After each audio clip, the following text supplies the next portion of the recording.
Welcome, noble friends who are watered to the Love Earth channel. I am Debar, spiritual coach, citizen journalist, and truth activist.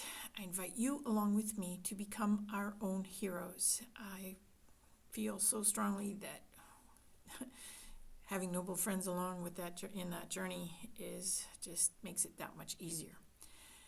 I provide ideas, information, and guidance to expand our worldviews, to fine-tune our critical thinking skills, and to develop our spiritual genius. Stay with me, and when we come back, I will share with you what I've put together for this week.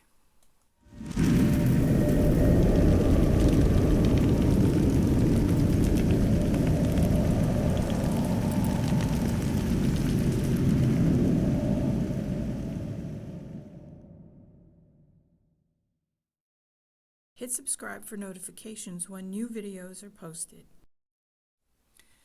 All right, so I hope everybody has been doing well. I spend every day in prayer and meditation, and I always am praying for the well-being of all beings of love and light and love on Mother Earth.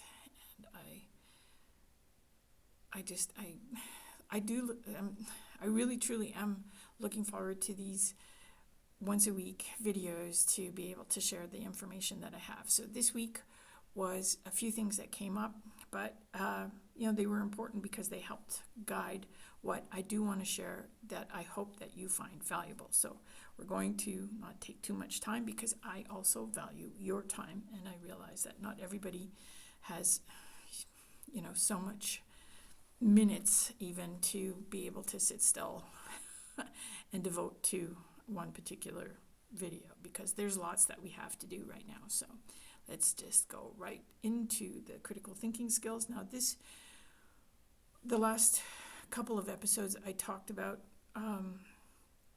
our personal values, but we were also able to, simplify the actual skills involved in critical thinking.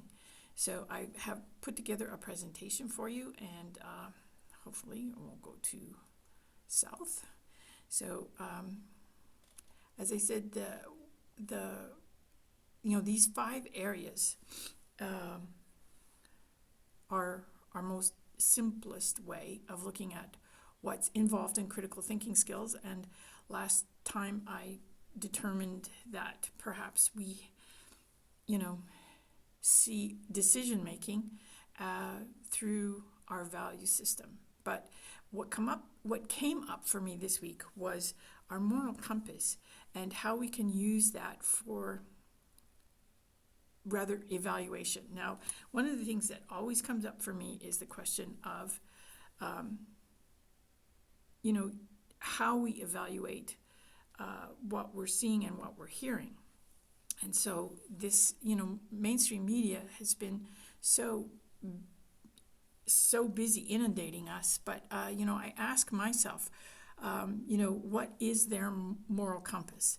What are their values? I firmly believe that we're no longer in a time where we can be complacent and just accept what we see and what we hear. And we do have to make some determination of what we're seeing and hearing, and does it match with our inner values, because we have the right to say what we want in our life, and also just research everything that we do see and hear. Now, this presentation was a template from Canva, but I really liked the breakdown that they had. But I just think this idea of using our moral compass and values for evaluation and using these kinds of questions. So, I'm asking you, in our past, has there always been accurate reports of all the sides respectively involved that are covered in the mainstream narratives? Yes or no? Simple question. True or false? The Chinese Communist Party respects its citizens' human rights. Some multiple choice. Through what means can the Communist Chinese Party infiltrate democratic nations? Through technology, politics, academia, media platforms, or maybe all of the above. Filling in the blanks. What was invented by Tim Berners-Lee in 1989, only to be made public in 1991 and available? That was an information service, but all of it very much in line with what was the end of the Cold War. And leave links to all of these kinds of things so that you can find it easily if you decide you want to. Enumeration is just, adding up all of these kinds of things that are available. So in this case, my question, what handful of corporations currently own 90% of mainstream media outlets?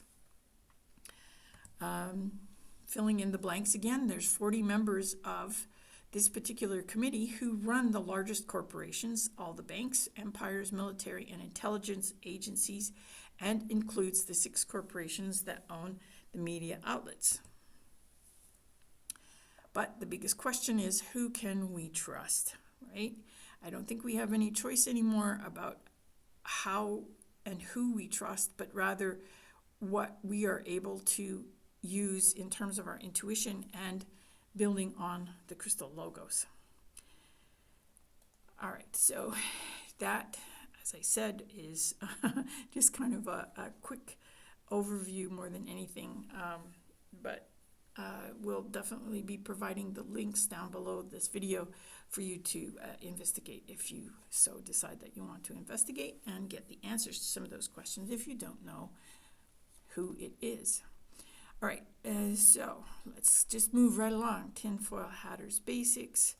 And what I had for myself for this week, because I have time to search it, but I was thinking about astrology and some of the things in my own chart. Now, astrology is considered a pseudoscience. But my question is, if it's a pseudoscience, and they've been using it for millennia, it would be something that disregards frequencies and vibrations and cycles and quantum science, physics, and mechanics, mathematics, and I think, as I said, it's like astrology looks at, it looks at charts and the relationships between us and the planets. And I don't know what to say about how science has this arrogance to it that says that you're wrong if you don't agree with me. Maybe even you're more stupid than me because you don't agree with me. But I still think it's valuable. And it's all the information that is given to us has some level of value, even if it is inaccurate in some way, shape, or form. There's something that we can take for it to learn our lessons as we need to learn them. But anyway, this was what I wanted to just give you the heads up about. And it has to do with the what's going on in the solar system right now with the Mercury retrograde, the Venus retrograde, and what will be coming up in June, I believe, is the lunar eclipses. So the only heads up here that I because I'm not an astrologer, but I do follow, and I will leave the link to one of the sites that I use to gather up some information with regards to planetary retrogrades and those astrological movements that go on, so that the areas that we will have to think about strongly is the communications, relationships, and finances. And especially at this time when it's all going to be a little bit more crazy, we're going to get a lot more information pushed at us, I think, but also relationship kinds of communications may go a little south.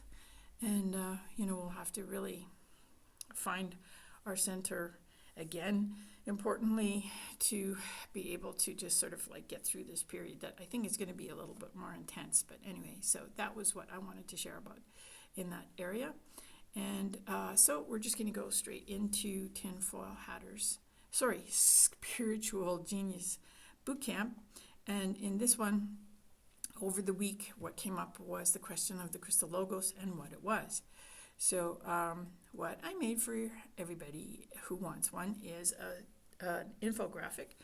And I did my best to, to define what is the crystal logos. And so I have, like I said, this little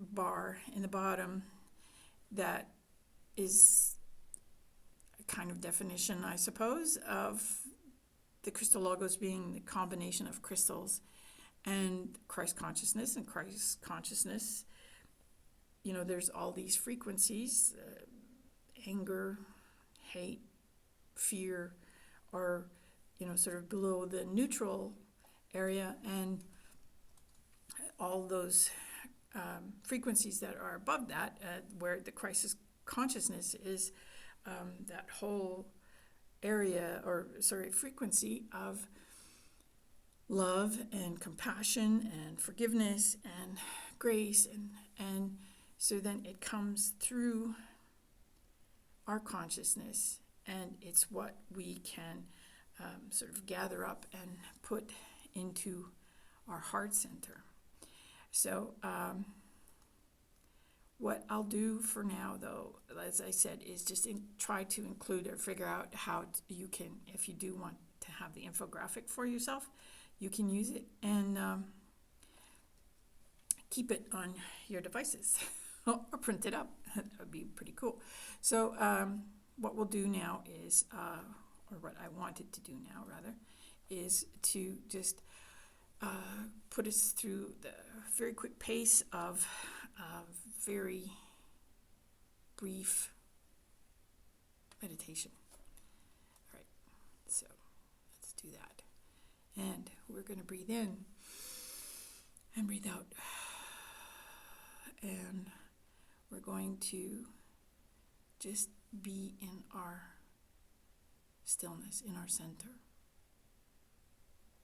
And imagining the universe as it moves around us, but that we are connected to all that is around us. The air, the water, the stars, to each other, and that we are all sacred. Now and for time immemorial. We take another breath in and exhale.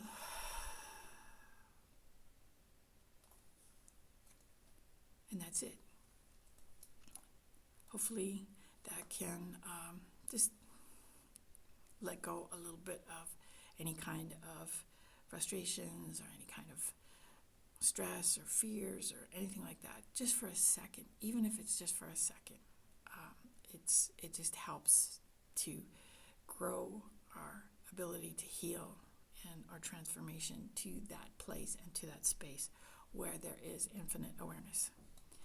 All right, my noble friends who are water, that's it.